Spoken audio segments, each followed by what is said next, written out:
Hey guys, do you know what is the smartest way to invest in gold?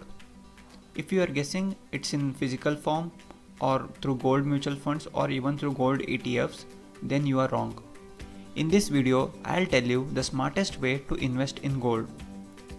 The intelligent way to invest in gold is through sovereign gold bonds, that is SGB. There are lots and lots of benefits in this when compared to traditional way of gold investing. Like, there is no capital gain tax on the profits, you get interest paid by the government for holding these bonds, and Government of India assures the safety of these bonds, and there are many other benefits too. Before we go deep into the benefits, let's understand what is this SGB and how it works.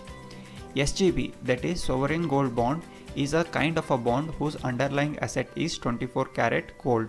They are issued by RBI on behalf of Government of India. 1 unit of SGB is backed by 1 gram of 24 karat gold.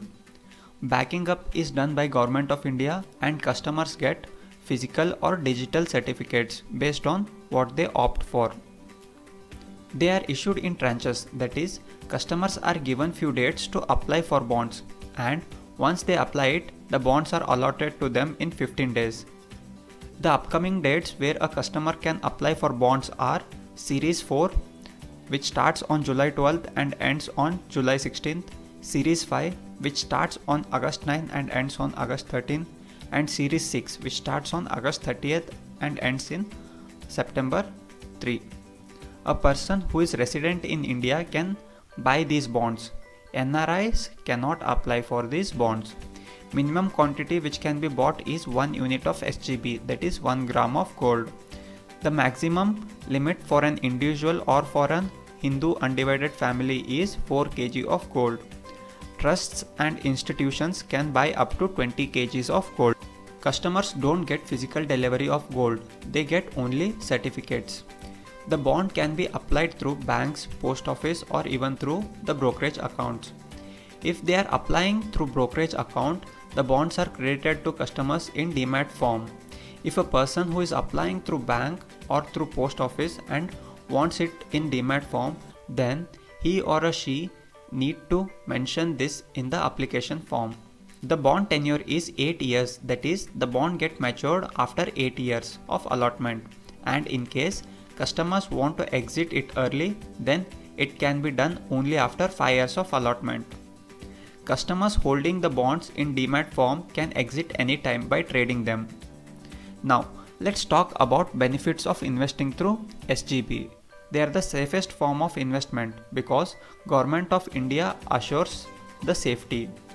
No risk of holding the gold because you will be holding them through certificates. You get 2.5% interest paid for holding these bonds on annual basis, and there is no taxation on capital gains which you get. Let's understand it through a scenario. Suppose, let's say 1 unit of SGB, that is 1 gram of gold, today is 5,000 rupees. You invest 1 lakh rupee and get 20 units of SGB. After 5 years, let's say the gold price are reached to 7,500 rupee for 1 unit. You redeem them and get 1,50,000 cash paid for your 20 units. This 50,000 is your capital gain and you no need to pay any kind of a taxes on this 50,000. And also, as I said, government pays 2.5 interest. So for 1 year you get 2,500 interest paid on your 1 lakh investment, and for 5 years you get 12,500 rupee interest paid. This interest paid is taxable. You need to pay tax based on your slab on this 12,500 rupees. Other benefits also include no storage charges, no GST, or no holding tensions. Hope this video was informative. Thank you for watching this video till end. If you enjoyed the video, then leave a like. Thank you.